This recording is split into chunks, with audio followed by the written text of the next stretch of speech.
Assalamualaikum warahmatullahi wabarakatuh. Perkenalkan, kami dari kelompok 3 ingin mempresentasikan tentang data forgery.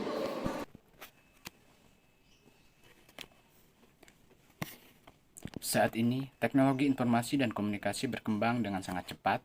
Teknologi informasi dan komunikasi digunakan hampir di setiap aspek kehidupan atau di dalam masyarakat. Untuk menjalankan aktivitasnya, TIK dapat membuat hidup lebih mudah di berbagai bidang, seperti kesehatan, ekonomi, pendidikan, pemerintahan, agama, perbankan, dan pekerjaan rumah tangga. Perkembangan teknologi membuat dunia menjadi tidak memiliki batas. Namun, kemajuan teknologi saat ini tak hanya dimanfaatkan masyarakat dalam kegiatan positif, melainkan juga dimanfaatkan dengan menjadikan kegiatan negatif. Salah satu dampak negatif dari perkembangan teknologi ialah munculnya kejahatan teknologi atau yang lebih dikenal dengan cybercrime. Kejahatan-kejahatan dunia maya cybercrime banyak jenis dan beragam. Namun pada dasarnya semua itu sama, yaitu melakukan tindakan kejahatan pada dunia maya, terutama internet atau komputer, kepentingan pribadi maupun golongan tertentu. Salah satu kejahatan dunia maya yaitu pemalsuan data forgery. Kejahatan ini biasanya memalsukan data pada dokumen penting yang tersimpan melalui internet, lalu membuat data tersebut menjadi salah ketik, agar pelaku bisa mendapatkan keuntungan dari kesalahan pada dokumen tersebut.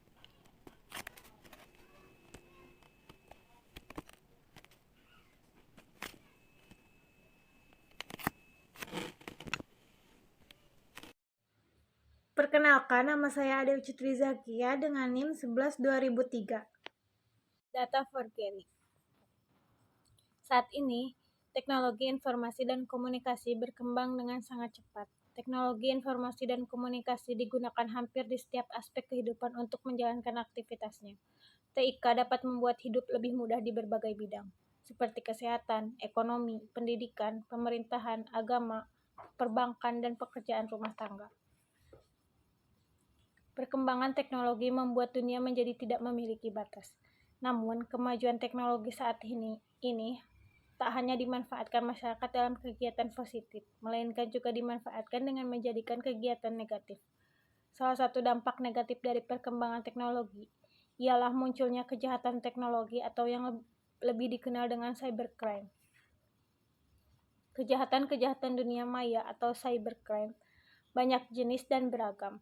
Namun, pada dasarnya semuanya itu sama, yaitu melakukan tindakan kejahatan pada dunia maya, terutama internet, untuk kepentingan pribadi maupun golongan tertentu.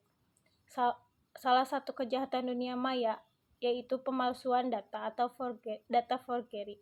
Kejahatan ini biasanya memasukkan data pada dokumen penting yang tersimpan melalui internet, lalu membuat data tersebut terjadi salah ketik agar pelaku bisa mendapatkan keuntungan dari kesalahan pada dokumen tersebut. Cybercrime. Kejahatan dunia maya atau cybercrime merupakan istilah yang mengacu kepada aktivitas kejahatan dengan komputer atau jaringan komputer menjadi alat, sasaran, atau tempat terjadinya kejahatan. Termasuk ke dalam kejahatan dunia maya antara lain yaitu penipuan lelang secara online, pemalsuan cek, penipuan kartu kredit, confident fraud, penipuan identitas, pornografi anak, dan lain-lain. Pada dasarnya, cybercrime meliputi tindak pidana yang berkenaan dengan sistem informasi, baik sistem informasi itu sendiri juga sistem komunikasi yang merupakan sarana untuk penyampaian atau pertukaran informasi kepada pihak lainnya.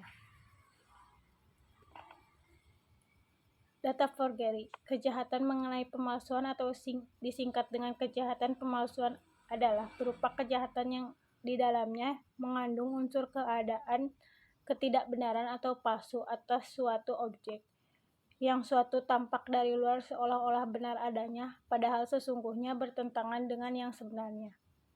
Perbuatan-perbuatan itu dapat berupa penghapusan kalimat, kata, angka, tanda tangan, dan berupa penambahan dengan suatu kalimat, kata, atau angka dapat berupa pergantian kalimat, kata, angka, tanggal, atau tanda tangan.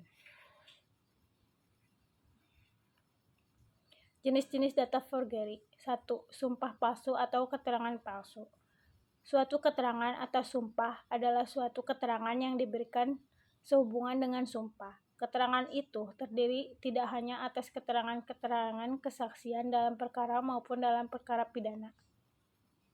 Tetapi semua pemberitahuan dalam kata-kata tentang perbuatan-perbuatan dan peristiwa-peristiwa keterangan itu harus diberikan atas sumpah. Pengambilan sumpah mana dilakukan sebelum keterangan itu diberikan untuk menegaskannya. Antara sumpah janji dan pelanggarannya terdapat jangka waktu. Pelanggaran terjadi setelah pemberian keterangan palsu. 2. Pemalsuan uang logam dan uang kertas negara serta uang kertas bank. Perbuatan memalsukan uang terdiri atas pergantian bahan-bahan baku untuk membuat uang asli dengan bahan-bahan yang lebih rendah nilainya.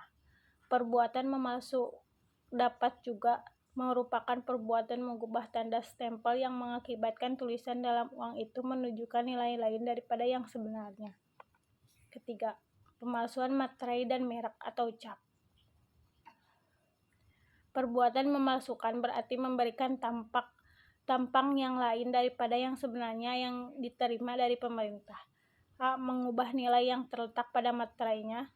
B. Memberi warna yang mengakibatkan materai itu terlihat sebagai materai yang lebih tinggi nilainya. 4. Pemalsuan surat. Membuat surat palsu adalah menyusun surat atau tulisan pada keseluruhannya.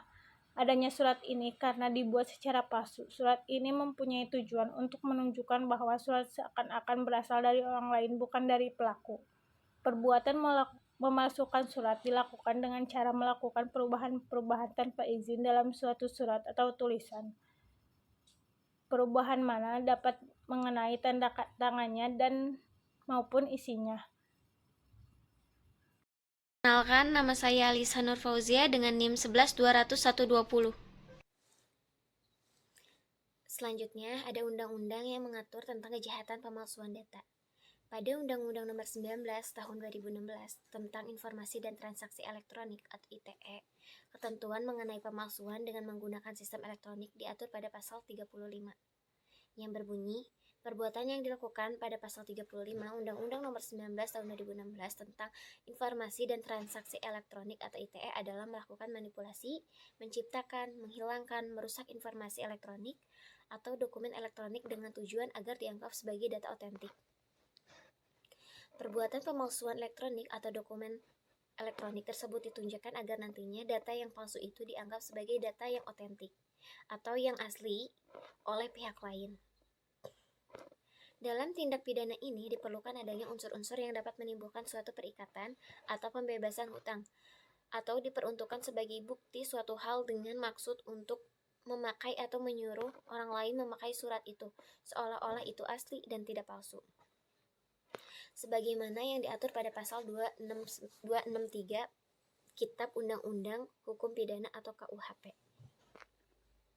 Dalam kasus data forgery, terdapat suatu undang-undang yang mengatur kasus pemalsuan data yang dilakukan di media elektronik, sehingga dalam hal ini pelaku akan dijerat menggunakan pasal 35 JO pasal 51 ayat 1 Undang-Undang Nomor 19 Tahun 2016 tentang ITE yang berbunyi 1. Pasal 35 berbunyi, setiap orang dengan sengaja dan tanpa hak atau melawan hukum melakukan manipulasi, penciptaan, perubahan, penghilangan, pengerusakan informasi elektronik atau dokumentasi elektronik dengan tujuan agar informasi elektronik atau dokumen elektronik tersebut dianggap seolah-olah data yang otentik. Yang kedua, ada pasal 51 ayat 1 yang berbunyi, setiap orang yang memenuhi unsur-unsur sebagaimana yang dimaksud pada pasal 35 dipidana dengan pidana penjara paling lama 12 tahun atau denda paling banyak 12 miliar. Sesuai dengan pasal 10 KUHP mengenai hukum yang diberikan terhadap pelaku pemalsuan data, dikenakan sanksi hukum penjara 12 tahun dan denda 12 miliar yang sudah ditetapkan pada Undang-Undang Nomor 19 Tahun 2016 tentang Informasi dan Transaksi Elektronik atau ITE.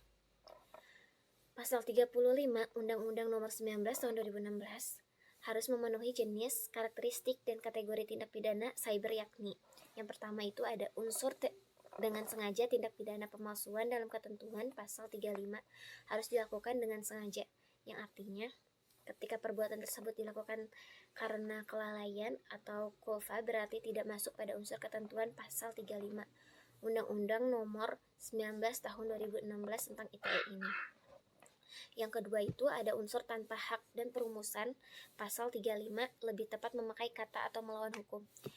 Dikarenakan tidak memungkinkan seorang mempunyai hak untuk melakukan manipulasi, penciptaan, perubahan, penghilangan, pengrusakan data dengan tujuan agar data tersebut dianggap sebagai data otentik. Yang ketiga itu ada unsur data komputer.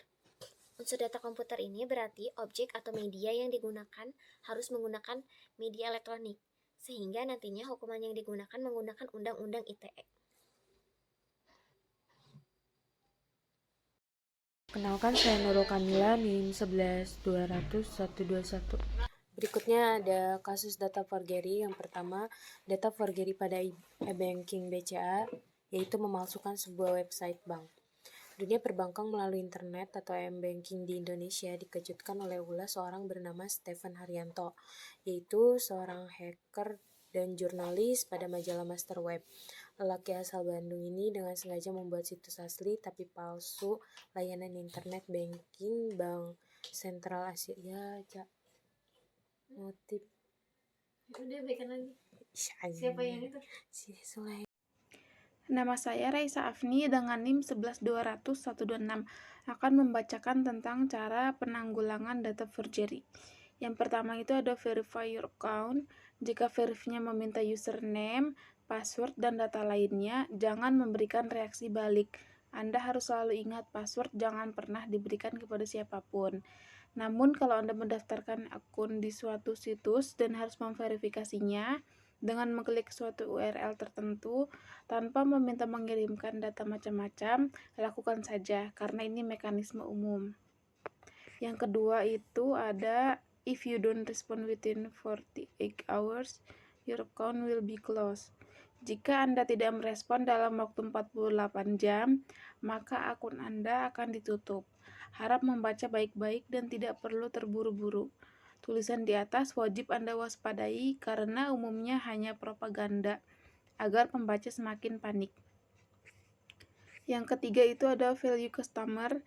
Karena email phishing biasanya targetnya menggunakan random, maka email tersebut bisa menggunakan kata-kata ini, tapi suatu saat mungkin akan menggunakan nama kita langsung. Jadi Anda harus waspada, umumnya kebocoran nama karena kita aktif di milis atau forum komunitas tertentu. Kemudian ada klik the link below to gain access to your account. Metode lain yang digunakan hacker yaitu dengan menampilkan URL address atau alamat yang palsu. Walaupun wajah webnya bisa jadi sangat menyerupai atau sama, tapi kalau diminta registrasi ulang atau mengisi informasi sensitif, itu patut diwaspadai. Misalnya halaman login di Yahoo Mail, di sana Anda akan disuruh memasukkan username dan password email Anda untuk login. Ketika Anda mengklik tombol login, maka informasi username dan password Anda akan terkirim ke alamat pengirim email. Jadi email tersebut merupakan jebakan dari pengirim email yang tujuannya untuk mendapatkan password email Anda. Yang lebih rumit lagi, sekarang sudah ada beberapa e-book yang berkeliaran di internet untuk menawarkan teknik menjebol password. Seperti diketahui, password merupakan serangkaian karakter baik berupa huruf, string, angka, atau kombinasinya untuk melindungi dokumen penting. Anda bisa bayangkan jika password email Anda jebol. Yang terjadi adalah seluruh data-data akan dapat diketahui, termasuk password, akun internet banking, yang verifikasinya bisa masuk melalui email. Maka akan habis uang dan Anda di akun tersebut. Assalamualaikum warahmatullahi wabarakatuh. Perkenalkan, nama saya Putra Maruf dengan NIM 11-200-233. Dan saran data forgery. Kesimpulan, 1. Data forgery merupakan sebuah kejahatan dunia maya yang sangat berbahaya. 2. Kejahatan data forgery ini lebih ditunjukkan untuk pemalsuan juga pencurian data-data maupun dokumen-dokumen yang penting baik di instansi pemerintah maupun perusahaan swasta. 3. Data forgery berpengaruh terhadap keamanan negara dan keamanan negara dalam negeri. Saran, 1. Dalam menggunakan e-commerce, kita harus lebih berhati-hati saat login, memasukkan password. 2. Verifikasi akun yang kita punya secara berhati-hati. 3. Update-lah username dan password secara berkala. Sekian dari saya. Assalamualaikum warahmatullahi wabarakatuh.